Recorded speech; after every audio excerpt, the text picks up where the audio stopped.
You are listening to The Insider with Brian Lloyd. The opinions expressed are that of the individuals and can sometimes be of an adult nature.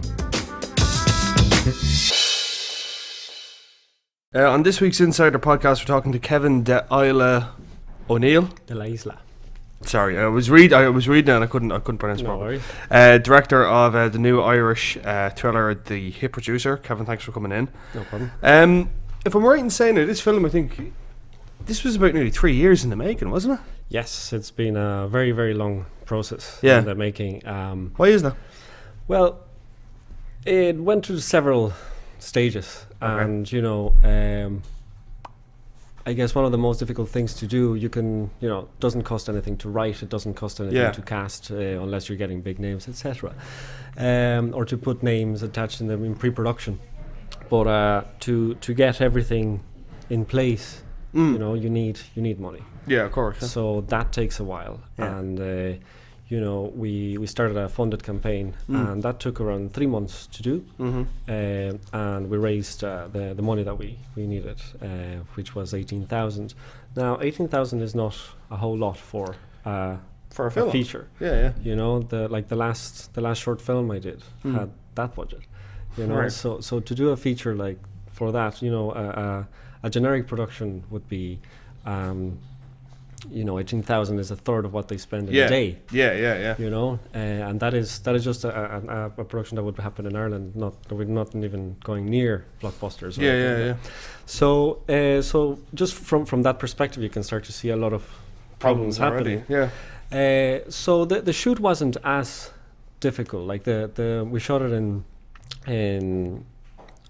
over 2.5 months, but it was around almost 3 weeks of shoot. So combining the hours, it would have been around 25 days of shoot. So the shoot was very straightforward. Yeah. But then once you get into the post-production element of it, you come up with a lot of new problems. Sure. And that is just time consuming. Yeah. Was there a lot of reshoots or something like that, or was it a case of just the editing? It was the editing, because there was no post-production team. I was the post-production team. Right. So once you do the cut, you need somebody else to have a look for you, because you become very enclosed in what you're creating. So you need different opinions to see if you're going in the right direction, the wrong direction. Sure. Because things tend to change a lot in the edit from what they were in the script. Of course, yeah. So there was a period of probably just 2 months doing technical aspects of reconforming the footage and just labeling footage. Because this would have been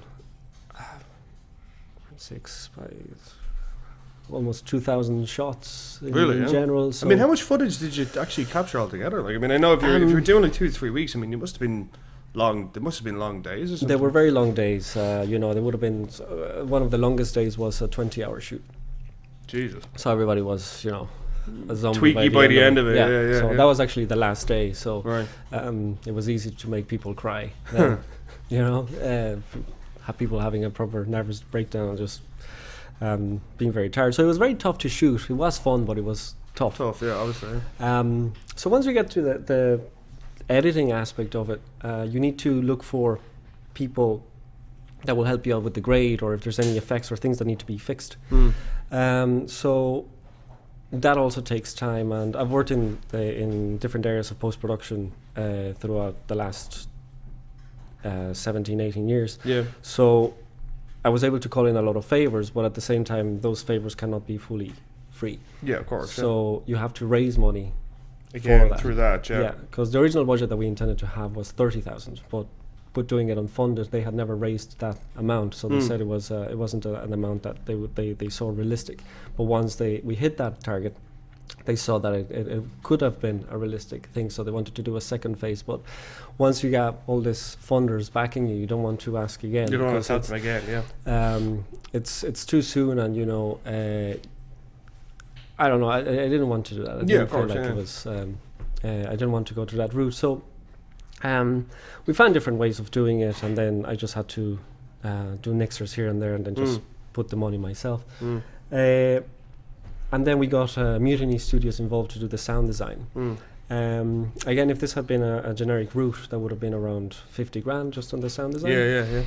But because I was working with them, we agreed on a fee, and but it was only when they had, when time was free for them. Of course, So if something big would come in, that would have to be put in the back burner. Of course, So that happened a few times, and that's why time got pushed again.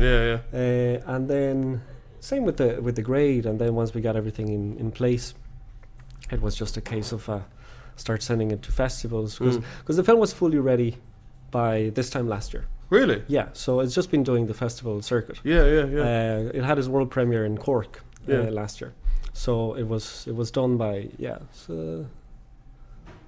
September 2014. Really? It was finished. I didn't know that. I thought this was a kind of the first round of it. It's just actually funny there. You mentioned about the funded campaign, and obviously it was very, very successful and stuff like that. I'm just wondering. I mean, obviously, if people were buying the idea and they liked it and they're prepared to kind of fund it themselves, I'm just wondering. I mean, did you not consider? Or maybe you did. Did you consider going through, say, the Irish Film Board? Did you consider maybe selling it to one of the local Irish kind of like Element or Eclipse or one absolutely, of those? yes. All those elements are considered, but the amount of projects that get submitted to the film board is God knows how many you get per month. So it wasn't successful at that time round when we did it.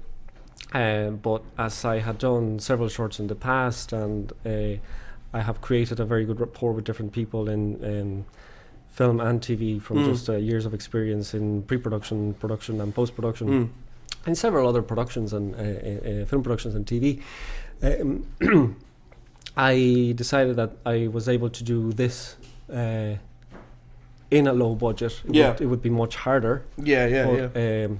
So not in order not to discourage the whole crew, and because if we try to reapply or if we try to look for somebody else, these things take time. Yeah, of course. So we would have been probably waiting for a year just to get a response from the different people, because a lot of distributors like to get involved nowadays from the pre-production process, so they know how to target the marketing. So again, we would have had to wait for a long time, and they would have liked to have a name attached, somebody known for Hollywood standards. Because as a distributor and as a sales agent, they want to see returns. Sure. So that takes time. So we did consider it, but while we were waiting, we just kept pushing it ourselves. And we were fortunate enough to have very good will from everyone backing it, cast, crew, that just they read the script, they thought it was a fun project, and I had worked with the majority before, so they knew that this could be done. And we just ended up creating a just enjoyable, fun project. As you say, it's been touring now in festivals and stuff. I mean, how are you finding the reaction to it, and how's the reaction been so far? It's been a very positive reaction, which is great, because you really never know how people are going to react with something. So we've been very fortunate that it has been a very positive reaction. People seem to have fun with it, and you're meant to have. It's a crime thriller, but it has a lot of dark comedic undertone through it. I think one of the weirdest reactions I encountered was, weird in a good way, was in Mexico. It was the opening film for the 15th Puerto Vallarta Film Festival, and the auditorium had 800 people, and there was people in the aisles, so there was a bit more than 800. And there was a lot of people.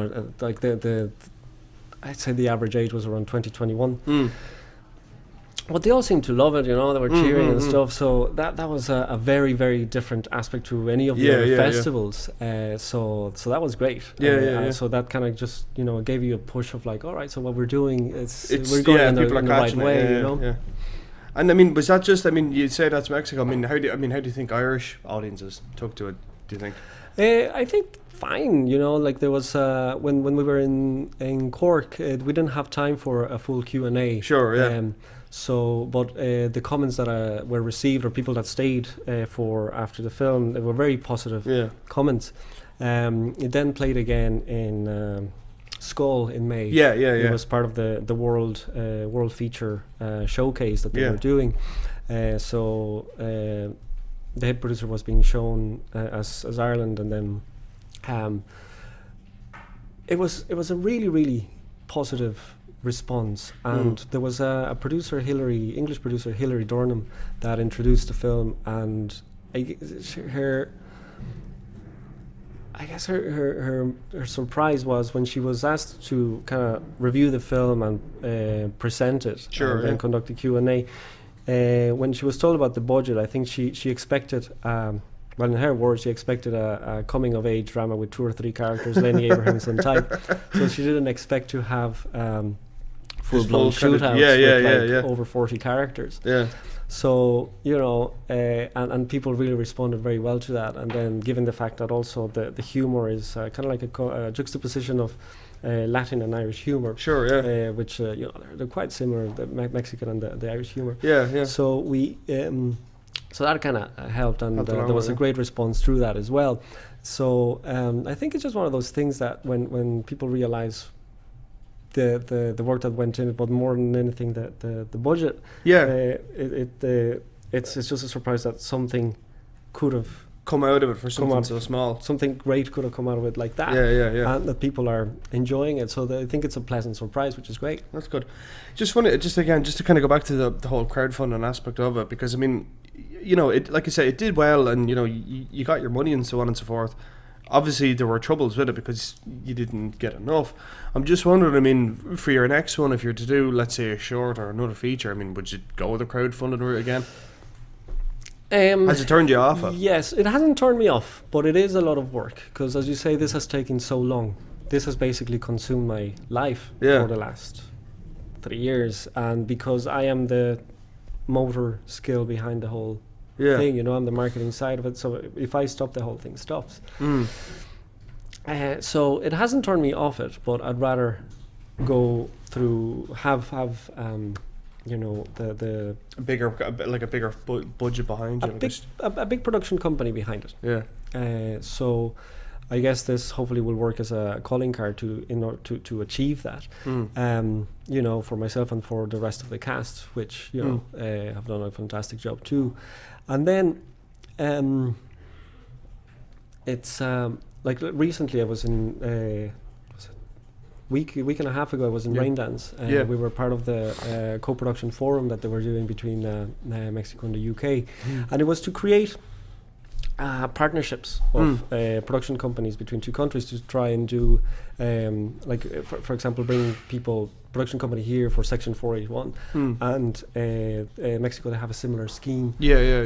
So in order to combine those things and to shoot in both places, and then over there we were talking about a future project that could happen. So Variety magazine picked up on it, and they did a mention on it. But it's just looking at the system of how it would work. You would start with a production company and sales agent, marketing people in place, distributor from the very beginning, which in an ideal world, and hopefully this will be the next steps. Yes, absolutely. I'd love to go through that route, but it hasn't put me off of the crowdfunding stage. Really? Like I would still do it, but it's just extremely time consuming. A lot of people think that you put a funded campaign or a Kickstarter campaign and boom, you have the money. It's a lot of work. It's a 24/7 thing, and and you don't want to annoy people either. Of course. You just have to be pestering, but trying to get the support. So it hasn't put me fully off the idea, but I'd rather do something more through the traditional route, so that I can focus on the directing aspect mainly, rather than doing multiple roles. Because I'm just thinking, like, I mean, it's it's the sort of thing that you're absolutely right, it is the kind of thing that will take up all your time. But I think back to, I think it was Zach Braff, that guy that did Garden State, And when he did his follow up to that was another film, and he, by all accounts, I mean, he had an in with studios, and they were all prepared to give him money, but they wanted to make a few changes to the script. And he said, "No, I'm not doing it. I'm going to crowdfund this myself." And I'm just wondering, I mean, is the fact that if you crowdfund it, you more or less have complete control over everything? I mean, is that why it's more advantageous to you, or is it just a case of this is a way of getting money that, you know, is the most direct way possible? I mean, was that your own thinking? In our case, no, it wasn't really the thinking. In our case, it was the only way to get the budget. Right. Okay. At the time, it was and it was the best thing that we could do with what we had, and you know, I guess once money is involved, you get people nervous, you get studios nervous, and because you're accountable for certain things. In the crowdfunding aspect, you know, in the SACRAF case, you're true to, I guess, what you want to achieve without studio interference. Yeah, of course. Yeah. Recently, I was in March, I was in a talk with Guillermo del Toro, and he was talking about that. A similar circumstance that throughout the whole period of his career, he all the studios have interfered with all of his films, so he hasn't had a full creative control until now with Crimson Peak. Yeah. So this is the first time that he's saying, "I'm very happy with this because it's the first time that this film is mine." You know, and I had the money to do it. I had the studios backing, so which is in a great position to be in. It's quite an envious position. You know, you have no interference and your vision's clear, and you have the complete financial support. Which is fantastic. But it's rare, though. It's very rare. Yeah. That hardly ever happens. You know,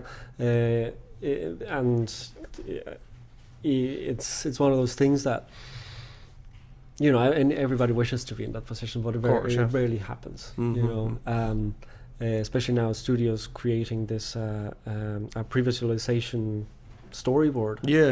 And they pretty much make the whole film. It's a big blockbuster, so the director's pretty much just going in to make sure that everything happens. Yeah, exactly. Yeah, just kind of kind of guiding the ship. And I mean, I suppose for a director that's possibly considering Kickstarter or considering crowdfunding, I mean, what advice would you give them, do you think? That it's get plenty of stamina, and, because it is going to be I guess make sure that the project is something you really want to do, because if it's going to be a feature, you're in it for a long haul. So you can't. You have to give it your all. So just make sure that it is the project that you want to do, and that is going to consume. Because once you finish shooting, it's not the last thing that you will be doing. You know, there's still the second nature of the beast, which is the post production, which a lot of people have been falling into the trap. Unfortunately, I've been seeing it in a lot of crowdfunding campaigns that people have. They'll get their shooting budget together. They get the shooting budget together, but it stays there. It stays in the can. They don't get to edit it, and if they do, they don't have the money for festivals, and they can't send it anywhere. And if they do, they don't get into the festivals because again, the post production is weak, which is quite unfortunate. So I guess just budget for if you're going to do a crowdfunding campaign, might as well put the elements in together and budget it well. So not only for the shooting stage, put in the post-production budget and put in a marketing budget as well, because you're definitely going to need that for festivals. And if you do get to the stage of a release, you're going to need PR, you're going to need branding, you're going to need posters, because you can have it in the cinema, but if nobody sees it or you don't have a brand, you're going to fall. So there are a lot of aspects. So if they are going to do a crowdfunding campaign, and if it's going to be something that long, I would just suggest to maybe do it in 2 parts or 3 parts, 3 phases, but say it from the very beginning that this is going to be a 3-phase or 2-phase situation. Sure. So, and just say this phase is to complete production, the second phase will be for post, and the third phase will be for marketing, and it will keep people excited as well, you know, any of the backers. So I guess just, you know, and don't spam people. You know, when you create when you start contacting people, don't just create a generic email, make it an individual one, because otherwise, you know, people if anybody that I know, if they get a generic email, they'll just delete it. Just delete it. Yeah, it's not really. You know, so you have to make it personal one way or another. Take the time, and it is worth it. Also, phone calls are very worth it. All this thing to create awareness, and people tend to get very scared of seeing a very big figure when it's being told that this is what you're trying to raise. So it's making sure that you tell your possible backers that even €1 will help, and that is more than likely to help you achieve 10 or 20, but because anything helps, and but it doesn't become as daunting for the backers. Yeah, of course. Yeah. And just little by little you see the jar getting filled. What are you working on next? I have 2 projects. One is the possible one that we brought over to Raindance.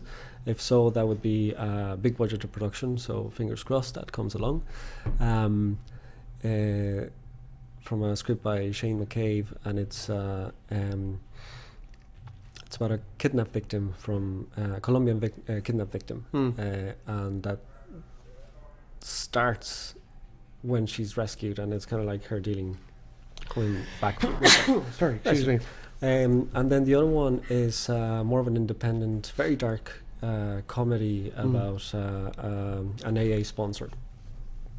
Okay. So it's more, it's quite dark, but it's he changes his addiction from one addiction for another, and he gets homicidal tendencies. That's 2 films now you've got where it's like they have a bit of homicidal tendencies. So yeah, it's but I guess it's to do with humor. It's but in a very exaggerated manner. You know, a lot of people think, God, you know, they get angry, but I guess some ways to vent is when they either listen to music or watch somebody do extreme things, like Breaking Bad or Dexter. You know, these are things that you go like, whoa, well, I would never go that far. Yeah, it's like living vicariously, like, yeah. But it's but it becomes a sort of catharsis for people. So it's I guess they can be dark subjects, but you know they're not to be taken seriously, as they're just exaggerations of what could be, but you know, without taking it to that real step, to the reality realm. Yeah, very cool.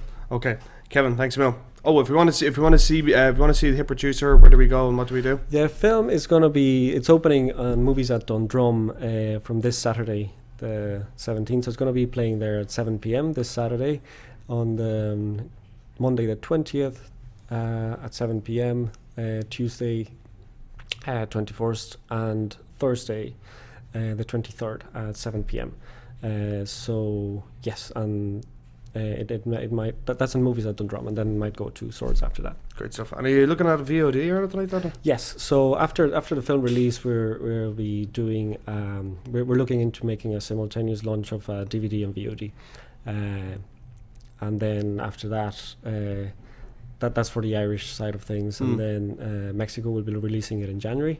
So that's a bigger release. That's 30 screens on Mexico City itself, and then it's spreading throughout the country the second week. Great stuff. Okay, Kevin, thanks, Mel. You're welcome. Thanks for having me. Thank you. Cheers.